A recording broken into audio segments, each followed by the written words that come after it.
Hello दोस्तों, channel में आपका स्वागत है। मेरा नाम है अखिलेश बर्तवाल।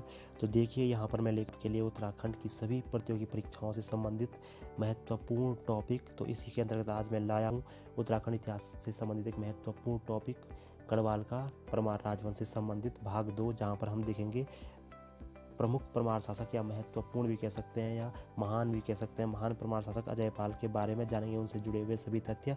देखिए, इसके प्रथम भाग में हमने कनकपाल से लेकर आनंदपाल द्वितीय तक सभी के बारे में संपूर्ण विवरण से, या जितना भी हमें उनसे जुड़े हुए तथ्य प्राप्त हुए, उन सभी का अध्ययन किया।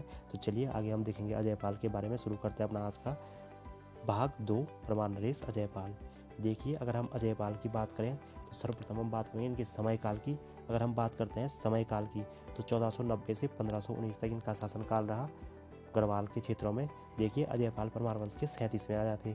37वां क्रम इनका था। इनसे पहले 36 राजा हो चुके थे, लेकिन जो 36 के 36 राजा थे वो सिर्फ एक गढ़पति थे, अर्थात एक छोटे से गढ़ पर शासन करते थे। कनकपाल ने चांदपुर गढ़ से शासन शुरू किया और 36वें राजा तक, आनंदपाल द्वितीय तक भी वो एक गढ़ तक ही सीमित रहे। लेकिन 37वें राजा जो हुए हमारे अजयपाल, उन्होंने गढ़वाल के 52 गढ़ों को एकीकरण करने की योजना बनाई, क्योंकि उस समय गढ़वाल में 52 गढ़ थे।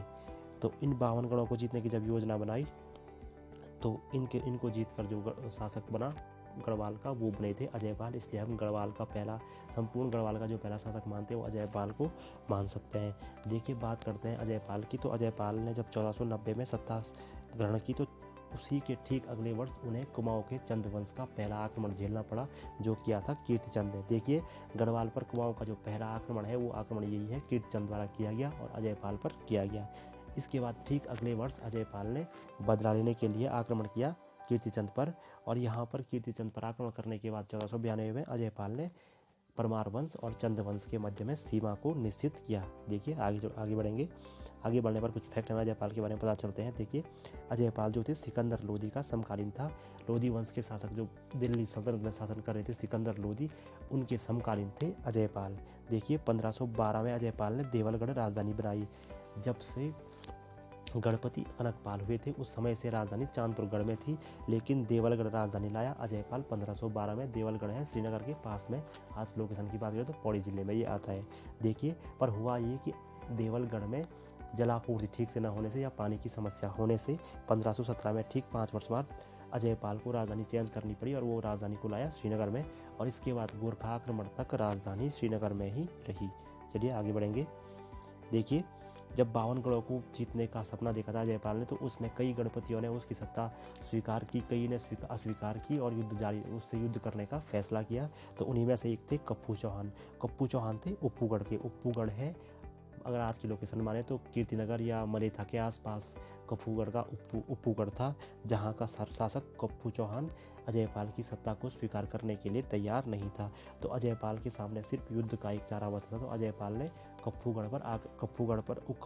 चौहान के उप्पूगढ़ पर आक्रमण किया, लेकिन हुआ ये कि युद्ध में अजयपाल हारता हुआ नजर आया और अजयपाल की लगभग हार हो गई थी, और जीतने के बाद कप्पू चौहान वापस लौटने लगा था।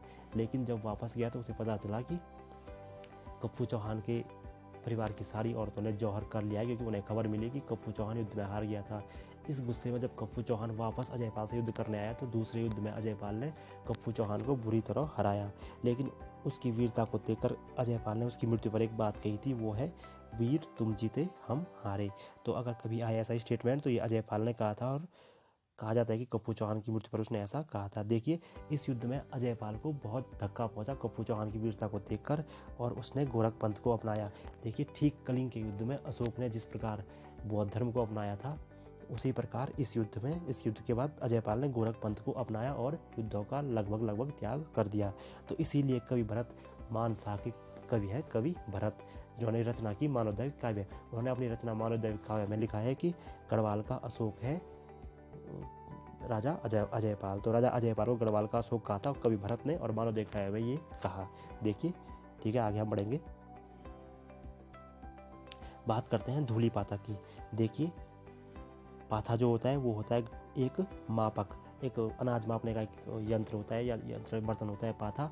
पाथे का अर्थ होता है 2 किलो बराबर एक पाथा बराबर 2 kg, मतलब 2 kg का होता है एक पाथा आज के टाइम में।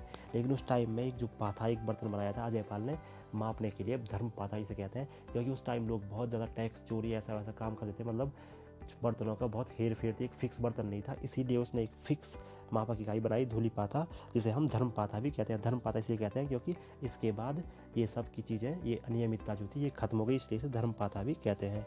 देखिए धर्म पाथा एक मापक इकाई थी।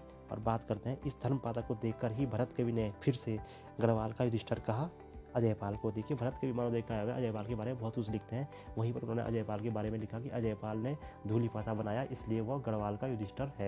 देखिए गढ़वाल के युधिष्ठिर की तरह उसने काम किया, क्योंकि युधिष्ठिर तो थे धर्मराज, तो उन्होंने भी धर्म का काम किया। तो देखिए अब भरत कवि ने एक अन्य बात कही है अजयपाल के लिए, गढ़वाल का कृष्ण। देखिए बहुत सारी चीज़ें भरत कवि ने अजयपाल के लिए कही है, यहाँ पर मैं सिर्फ कुछ ही चीज़ें लिख रहा हूँ। उन्होंने उसे कुबेर भी कहा है, उसके धनाढ़ को, मतलब धन भंडार को देखते हुए उसे इंद्र भी कहा है, मतलब देवताओं का राजा।